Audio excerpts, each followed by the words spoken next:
Blue, ayan. Okay.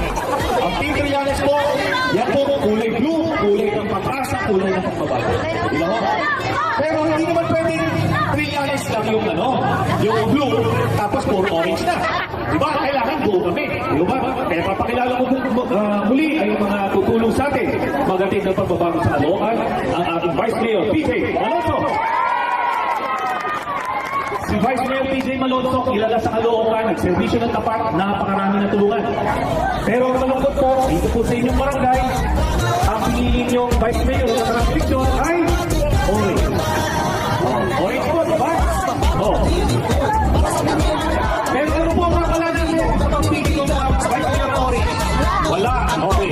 Di po ba? Sinubukan nila. Hindi naman kayo nagkulang. Sinubukan to dahil ito ka. Pero wala naman nagawa. Subukan naman natin yung Pogi. Sigurado may magagawa. Okay. Yan. Meron ang ating mga konsyal. Si Konsyal Rose Mercado. Si Konsyal Rose Mercado, veterano yan dito sa Caloocan. Nag-servisyo ng magaling. Kailangan natin balik sa Konsyal Rose Mercado.